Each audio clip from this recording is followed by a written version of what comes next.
All right, everything seems to be working. Welcome to another episode of the Miami Comedy Podcast. Hey, Miami. Thank you for joining me. How are you? If there's a little bit of an echo in today's recording, just know that I am currently in the cement floor of what used to be the Miami Comedy Studio. This thing was full of water. Apparently there was a leak on the side because this goes directly outside. Like if the Kool-Aid guy were to bust through here, he would have been right there on the street. It's right outside. There's a leak in every corner here, right? And the leak is so small, but over time it started seeping in and it just made a whole bunch of dead wood. So apparently the floorboard started sinking in, and then I knew it was time to start a brand new studio. I was like, fuck it. I'm going to go ahead and be a handyman and do it myself because I'm not going to go out like no punk, right? I'm not going to hire anybody. Well, some guy told me, hey, why don't you go to Home Depot and hire a handyman? How does that work? Is that a real thing? I'm not sure. I've never seen, they say they stand outside of Home Depot. I've never seen that. Are they like prostitutes or something? Is it illegal to hire them? You know what I mean? Is it illegal to kind of like wave them down?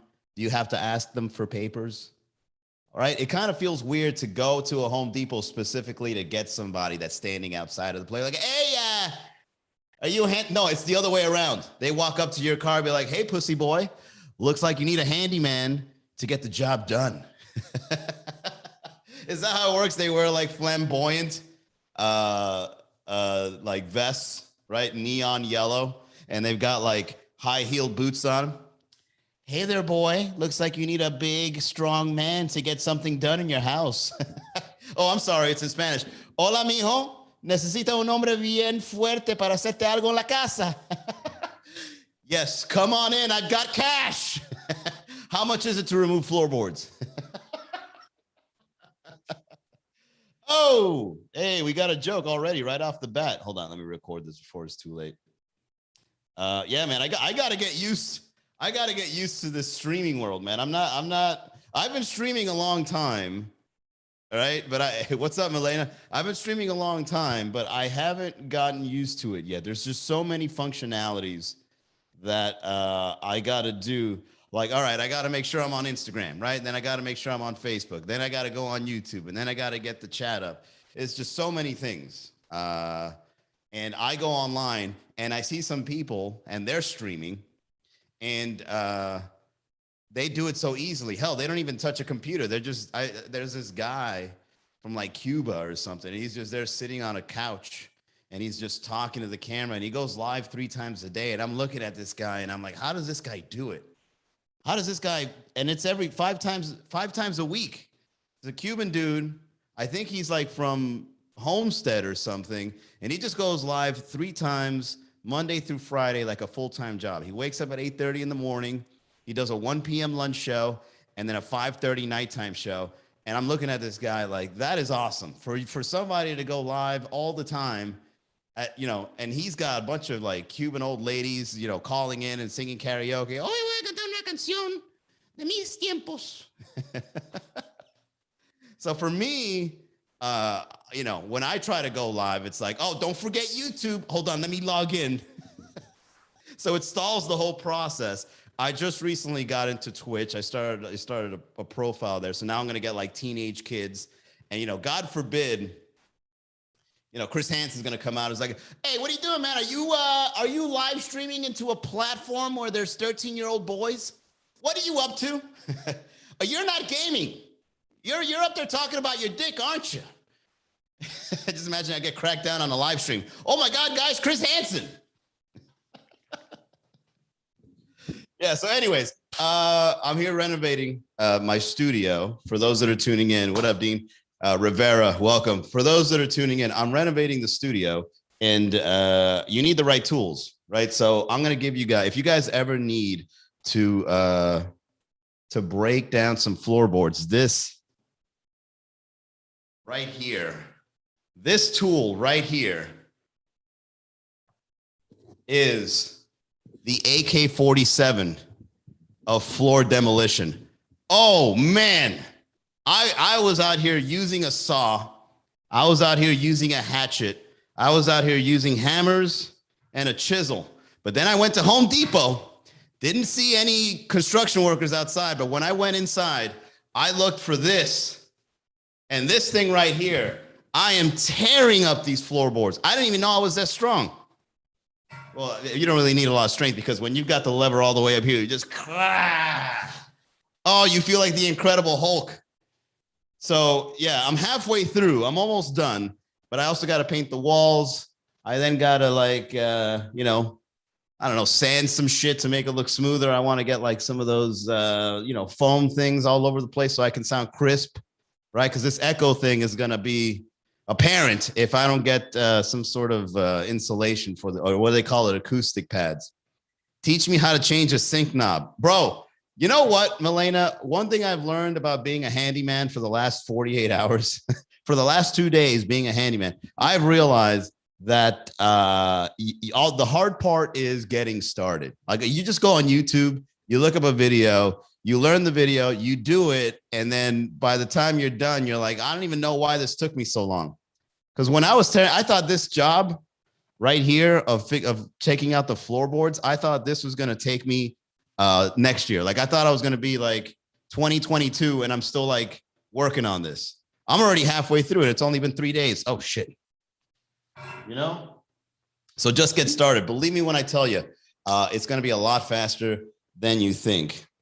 So the studio, the house it's attached to, I am now owning, right? Not to brag, but I was patient enough not to be succumb to the, you know, Miami housing and going out there and getting, you know, an apartment like how I used to do back in the day, getting a South Beach place. Now I own the house where the garage is, so I'm good to go. Here's the thing though.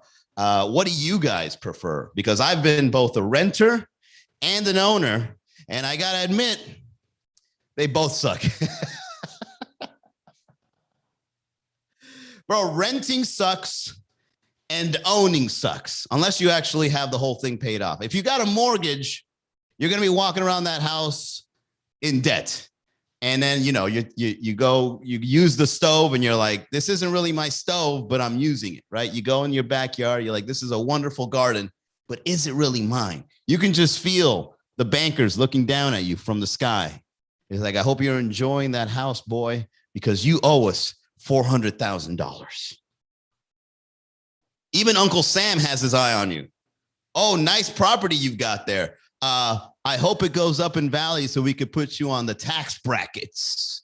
Oh, but then again, also the downside is renting sucks too. Because renting, when I was renting my bachelor pad in Miami Beach, it actually felt exactly, Wine Poppy, it's a double-edged sword. Whether you rent or you get yourself a mortgage or whatever, you know, FDA, whatever that thing is, it sucks, right? So I got to admit, man, I just think that the homeless people got it right because they don't got to worry about either one. They build their adobe somewhere and then they live comfortably, you know, in a place like Brickell. Be like, shit, I live, where do you live? I live in Brickell, but they won't tell you it's in a tent, but they live in Brickell, right? You could flex. That's the thing, man. When I was looking up Miami housing, I was considering different areas. Well, what areas do you guys prefer? Milena says, if you buy, you pay to rent. If you rent to travel. I guess, but I like Coral Gables. I live in Doral. Doral is nice because all the properties are going up. But Coral Gables, I really enjoy because it's got a nice balance of you know, homeless and wealthy, right? So it's like a perfect, like you go to Coral Gables and, you know, you can go buy art in a gallery in Miracle Mile. And then, you know, you come across a homeless person, right? And they're always friendly. Like Coral Gables, homeless people, for some reason, they're always friendly. And then, you know, you can go to a steakhouse and then in front of the steakhouse is going to be a homeless guy. So then you got like that nice balance of, you know, tax brackets. Brickell, there's too many rich people and not enough homeless people. So you know what I mean? The homeless people hang out in front of the trains. The rich people hang out in those penthouses and suites. I don't know, it just doesn't seem balanced. Wynwood is the other way around. Wynwood is like more homeless people and less rich people. But, you know, soon the rich people are going to take over. But for now, the homeless people still have the majority of the territory of Wynwood, because the homeless, you know, in Brickell, they would look at the homeless people and be like, get a job. In Wynwood, the homeless people look at the rich people and be like, enjoy some freedom. Quit your job. But Coral Gables has that nice balance. I mean, what areas do you guys prefer to live in? Crackheads for me, I think, you know, I think I've said this before on the podcast. I don't remember. But for me, I have an affinity for crackheads. Like whenever I see a crackhead in the streets of Miami, I don't know how to explain it, but like I enjoy people watching crackheads because they're like, I don't know, they look like they were pulled out of a Bugs and Daffy cartoon. Like they just pull them out. They're just popping and locking in the middle of the night. Just sometimes they would just stop traffic just to show you how good their moves are. And it's like, hey, it's 3 a.m. Get the fuck out. And crackheads for me, I don't know. I have like, I just really like the freedom and their carefree attitude. Crackheads not in the late stages of crackhead, because the late stages of crackhead, they're just like debilitated, right? They're just walking around, they're looking crazy. But the early stage of crackhead, they're still enjoying life. They're still free. They're still out and about. And if HGTV was realistic, because one thing I dislike about HGTV when it comes to renovating homes, because I went online to get ideas. Yeah, when they have too much in their system, they become that, exactly. But early on, they're a lot of fun. They do the crate challenge for $10, right? Then they go viral. Ooh, shit, right? They're just fun. I've hung out, and you know, when they can carry a conversation and they're still normal and the drugs haven't gotten to them at its fullest extent, they're actually pretty cool people. They don't care, right? But, you know, one thing about HGTV that I was thinking about as I was watching, I was like, first of all, HGTV is a big lie, because there's where do they find these homes that they flip that are in the suburbs? You don't flip homes in the suburbs. When you flip a house, it's always in the ghetto. You flip houses in the ghetto. You don't flip houses in the suburbs, but you just sell a house. You don't flip it. How are you going to go to a $500,000 house and then you're going to what? Add a white picket fence, and then now it's $500,000 and $1,000? Like when you flip a house, it's never in a good neighborhood. But for some reason, HGTV always has the perfect neighborhood for the perfect house for the perfect couple. I never believe any of that shit. If HGTV really wanted to document how to flip a house, it would be in the ghetto, and it wouldn't be like a Disney movie. HGTV looks like a Disney show, right? If you were to really go into the ghetto and flip a house, it would be more like Training Day. We flipping a house today, rookie. Stay strapped. You got all the tools: hammer, chainsaw, nails, strap. We cleaning this house in the nighttime. Get ready. Crackheads looking through the window, you know, in the episodes and shit. Oh, that's just Jeremy, the local crackhead. You know, he's fine. Hey, Jeremy. He's waving at the camera and shit. Hey. People parking their cars in the front. Jeremy pointing at your own parking lot. You can park right here, player. Right here. Park right here. Give me $1. I own this place. Not yet.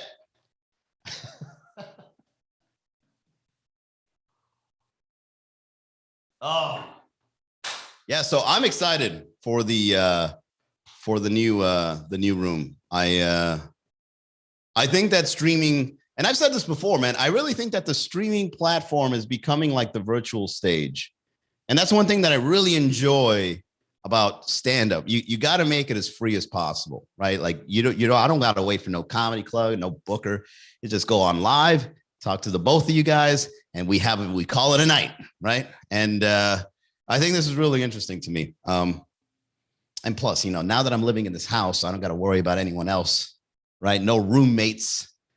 That's one thing that's the one other, you know what? Great segue. Let me get into this. Roommates. When I never had a roommate, but I've been to homes of people that have roommates.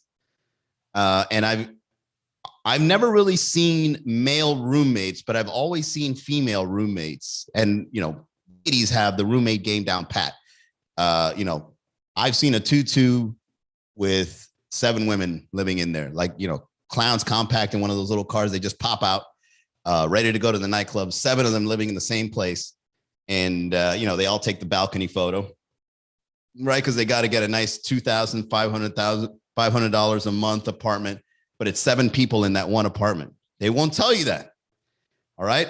So when you go as a man, when you go to a woman's apartment and there's a lot of roommates there, it feels like you're walking into the bunny ranch. And the only thing that sucks is that you only are sleeping with one. Well, there's another 5 that you could have, but you can't now because they're seeing you walk in with Sarah. And so, the other 5 are like, oh, well, you're Sarah's girl now. Right. Or sometimes they can even be cock blockers. I've been cock blocked many times or attempted cock blocking by female roommates. You walk in and be like, Manny, this is my roommate. This is Jennifer. Hey, Jennifer, how are you? She doesn't even say hi. Like, you're going to fuck him? The Miami comedy guy. Sometimes they recognize me. The Miami comedy guy. You ain't going to fuck him, are you? Today's meme was whack. At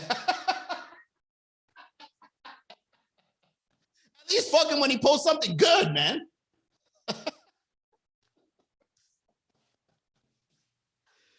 Oh, man. Milena says, that's cool. What is your new look? What are you going for? I'm going for comfort. I'm going to get some lights. I'm going to organize this to look a little more studio. I'm going to get multi-cameras. So I have like one side of the room to be one part of the show, another side of the room to be another part of the show, and then the green screen whenever so you're a part of the family, of a family. So you're a part of a family. I don't know what you mean. Yes, but you're all family now. I'm good living alone. That's funny though. Oh yeah, living alone can be good, but sometimes, you ever catch yourself doing crazy shit while you're alone? I have. Sometimes I'm just dancing butt ass naked to Sade. No need to ask. He's a smooth operator. And then you just look at yourself in the reflection of your window and realize that your neighbors could easily be watching you. And you're just there like, smooth operator. I really get in touch with my feminine side when I'm alone and naked. It's the weirdest thing. I don't know. I see myself naked and I just feel sexy, How is that not fun? What, being alone and going crazy? Yeah, you sound like a crazy person already. The best part about going crazy is the fun. Yeah, man. So I don't know. I've never seen male roommates, but I'm sure they exist, right? Just a bunch of dudes. Because when it's female roommates, you walk in, it's a brothel, right? Feels like the bunny ranch. And I'm assuming whoever pays the most rent is like the mama bear and then has her own room, right? While everyone else sleeps in the balcony and on the bathrooms and shit. And, females, when it comes to like having an apartment that they share, it always looks like a grenade went off in the place. It just fucking clothes everywhere. There's always a dog. There's always a dog that they share. Some weird shit. What's up, Jewel? Mario. Dedicated to the dedicated. Welcome. Yeah. So what's up with male roommates? Do they exist? Are they out there? Does it feel weird, ladies, when you walk in? You go home with a guy and you walk in and he's got roommates, more than one, right? You're just walking in there and he's just there, looking at you, walking into his boy's room. He's licking his lips like a wolf and shit. I don't feel safe in here. I feel like a train is about to get run on me, so I'm going to go. Yeah, I don't like the fact that your roommate is looking at me like that. I don't do that. Right? You fucking just walk into the guy's house. He's there rubbing his hands and shit. Yeah, I don't know. Weird, but I would hate to live with another guy. As a matter of fact, my cousin used to be part of a fraternity, and they had their own. Fraternities have this weird residential buildings that they live in. I went into one room. out of all 60 rooms or whatever, how many were in this building. I just went into one room and there were bottles everywhere. It was a mess everywhere. There were dishes, pizza boxes, bottles, Nintendo games. That's when you know it's a red flag. When grown-ass man has a Nintendo game with multiple controllers plugged in, it's like, dude, you're 28 years old. What are you doing? So I never would want to live with another guy. Will I live with another girl? Perhaps.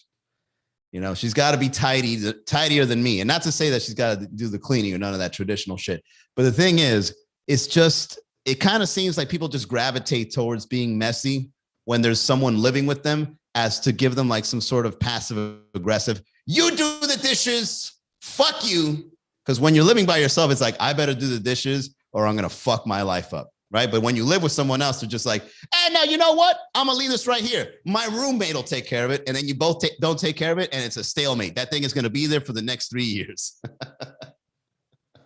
But it's your turn to take the garbage out. Nintendo, walk away. Two guys living together equals a homeless, just living carefree. Bro, that's one of my theories about having a roommate. My theory about having a roommate is like you're splitting the finances with somebody else. And that's a risk. That's a financial risk, because if one of you guys don't have the rent, you're both homeless. You're both out in the streets. All right, hey man, rent's due. I got my 600. You got your 600? Look, man, you know, I'm going through hard times. I don't have your 600, bro. I guess we're homeless.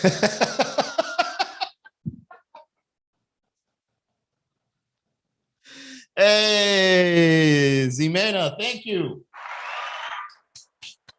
Shout out to Zimena. She got a badge. All right. You know, anything counts to the renovations, guys. You know, now I'm going to buy a spotlight. I'm going to buy cameras. It's going to be a lot of fun. I hope I can get the room ready by November. I plan on relaunching the show in November. And yeah. Wine Poppy says, now we're both getting Walmart carts. Yeah, we got to get our cars pawned in, and we both ride into Walmart. So yeah, homeless roommates and HGTV. Okay, so let's get into this. As I'm renovating the studio, I'm trying to find different ways to kind of make this place look cool, right? But the thing is, you never really see anything cool on HGTV. So I've never watched any episode from HGTV. But everybody always says how addicting those shows are. So I went on YouTube and I started looking around. And, you know, like I was saying before, everything I saw was not realistic. Everything had like the perfect scenario, the perfect home, the perfect budget, the perfect couple. And I'm just lifting floorboards and I'm already feeling like I want to quit. Like, yo, fuck this house, right? Like, I don't want to do none of this shit. And I don't know how these people are doing it with like a smile on their face, like, hey, we're painting now, right? Doing all that, right? We're going to remove these floorboards and then we're going to add a refrigerator here. It's like, yeah, all right, first of all, no one's going to talk like that on camera when they're fixing a house. They're going to be like, oh my fucking God, there's so much work I got to do here. Mary, where's the flashlight? Can't stand this woman, right? That's a more realistic way of how HGTV should document people renovating a house. There's angry. I'm getting frustrated. We got to remove the tiles. These tiles are horrendous. Who the fuck lived here? Beep, beep, beep, beep. Just beep after beep. Beep, beep, beep, beep, beep. Because, you know, HGTV, you can't curse. It's a family-friendly show. So anyway, yeah. You know, something what you gotta put better plot lines. The plot lines are always the same on these HGTV shows. It's the same. We just got married. We got $2 million in the bank and we're trying to find the perfect home. And then bing, bing, bing, bing, bing, bing. Somebody playing the ukulele in the background. A real life plot that you can expect to be a reality would be like somebody just got married. And then as soon as the house got built, she divorces him and gets half. That's a more realistic story. Okay. A more realistic story is if the guy goes into a gentrified neighborhood to go flip a house. And then in the process, he smokes crack for the first time. And then now he's a crackhead. So then the house House Hunters segues into becoming an episode of Intervention. We were just in the neighborhood trying to buy a house and flip it. And then Sam got addicted to crack, and now we got to get together and talk him out of it. I want to smoke my rocks in my man cave. I built this room for a reason. It's to get away from all you sober fucks ruining my high.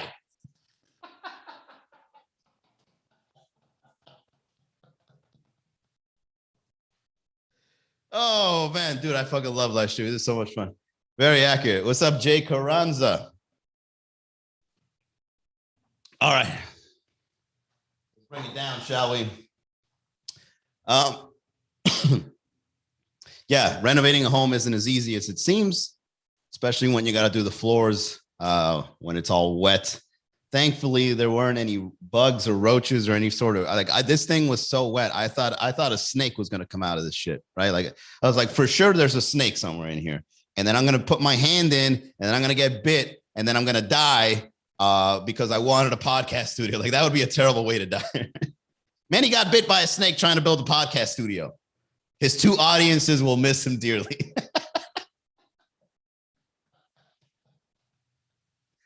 Oh, shit. Let's stop the madness and sip some tea. Yeah, every once in a while, my voice, because, you know, I got to get emotional. That's how the show gets good. You got to put your heart and soul into it. But sometimes your heart and soul can be into it, but your throat won't.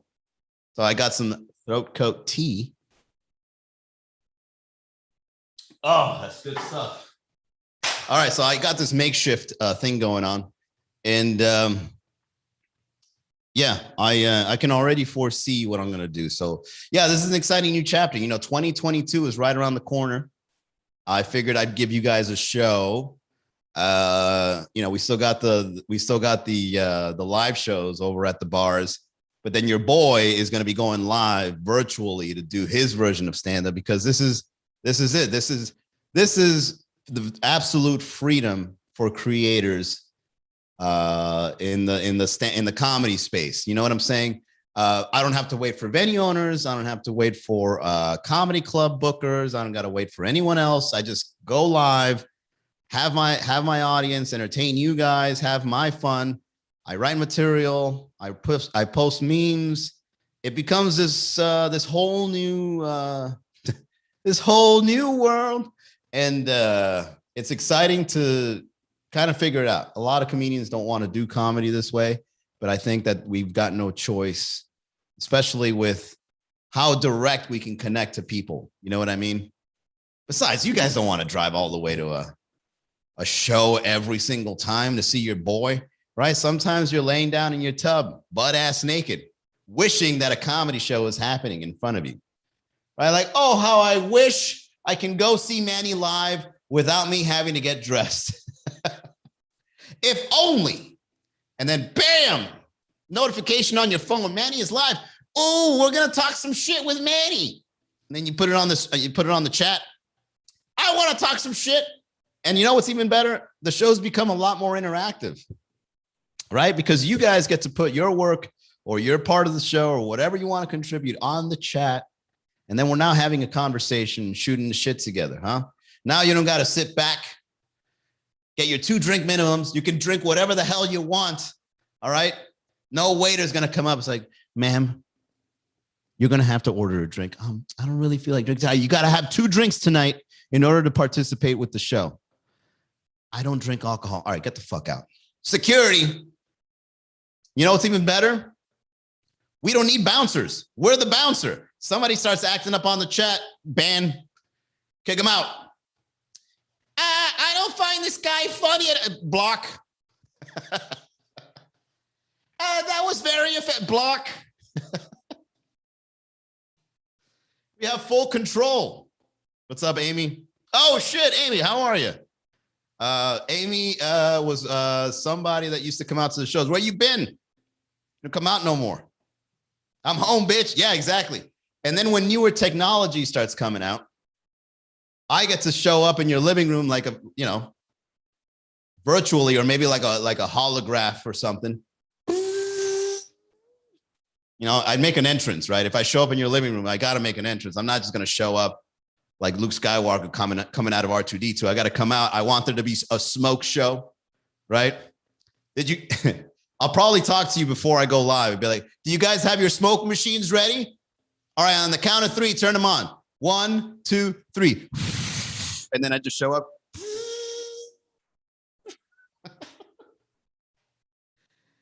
My entrance only works if there's a smoke machine in the house. If you don't have a smoke machine, please do not participate on the live stream. There better be. What's up, Sir Edward? Gabriela Alvarez. Yeah, you know, one thing I've learned about myself during the pandemic, I'm really good at talking shit, right? A lot of streamers, in order for them to build content, they either got to do an interview or they got to play a game on the live stream in order to fill in the dead time. Not your boy. I can't stop. I won't stop. I just keep talking. It just keeps going. Then I make connections, and then you guys say something, and then I make those connections, and then bam, bam, bam, bam. Next thing you know, 30 minutes passed, and it's time to go. And with that being said, ladies and gentlemen, that's the end of today's stream. Thank you all so much for participating on another episode of the Miami Comedy Podcast. You know, this isn't a thing yet in comedy, right? You have to make this happen. I am making it happen. I've been making it happen. You were part of it when I started during the pandemic. I did it every day, and I started learning the riffing muscles, right? Now I got to go in the other side because I got to go past Miami. I got to go like, I got to like perform in Germany virtually, perform in Russia virtually. Hell, I could probably even do these shows and just specifically target a location, right? It doesn't just have to be everybody at once. Be like, hey, Russia, I'm going to be coming down to your city next week. Manny tours Russia. And then it's just me wearing like a Russia hat with the star. Manny, the Mandy Garavito Russia tour. Me and a bear in the snow just. Did you hear, man? He's going to be performing in Russia virtually. Russia only. And then I probably start like defending America. Like, guys, can you please stop hacking us? Please. And then I get hacked, right? Then Russia hacks me, you know? Dear Star, what's up? Famous Amos 52. Well, I love you too, Melena. Thank you. The Mandy Garavito Safari Tour. If you're on the southern part of Africa where the desert is, make sure you're around the hot spot because Mandy's going to be performing virtually in your location only. Then I start riffing on hunting animals and shit. Hey, you ever watched a lion eating a wild boar?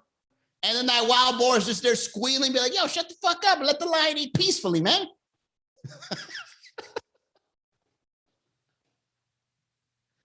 You ever seen a lion bite a boar so hard his ball starts shivering? You know what? You know what, guys? I think I'm onto something here. I think doing specific virtual shows in locations and making fun of those locations only, I think that would be a very interesting way to do comedy, right? You just say you're going to do a show in a specific place, and then all you're doing is talking shit about that place.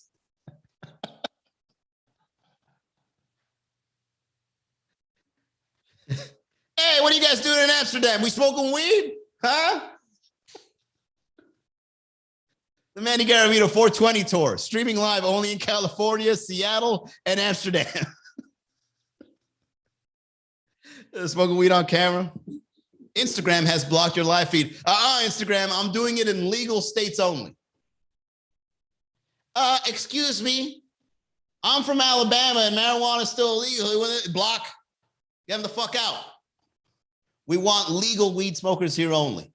That's going to be the name of the tour. Manny Garavito's Legal Weed Smoking Tour. This is me holding a joint.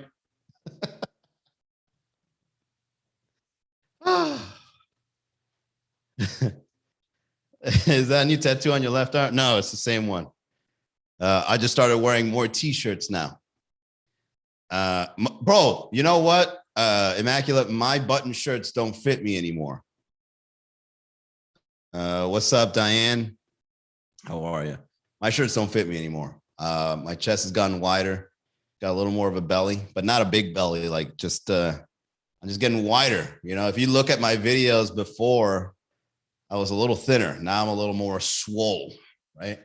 Your boy's getting some muscle. Look at that.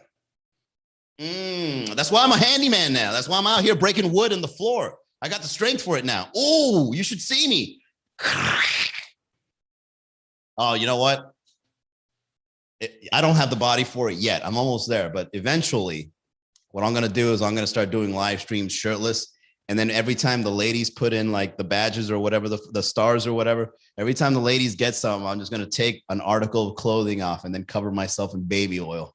But like 5 more stars, ladies. And I'm going to cover this chest hair with baby oil. You want calves? I got calves, baby. 5'6", strong calves, because I'm closer to the ground and the gravity's fucking me up. All right, we're done. Let me get out of here. Guys, thank you so much for tuning in to the Miami Comedy Podcast. I'm going to consider going live again tomorrow because I'm still kind of feeling out if I should do Friday and Saturday or Friday or Saturday. Maybe even like daytime, you know, maybe something. Right. So we're still in beta. I'm relaunching it. Hopefully we'll get everything done by November. Thank you, Famous Amos. Thank you, everybody. I'm glad you enjoyed it. This was a lot of fun. So yeah. All right. I'll see you guys next time. Make sure you tune in to the podcast, subscribe or join the group, miamicomedy.com/group. And then that way you'll be up to date on when I'm going to go live, or if you want to come up with topic ideas or help me come up with anything at all for the show as I'm building, you know, miamicomedy.com/group. Bye, everybody. Have a good night.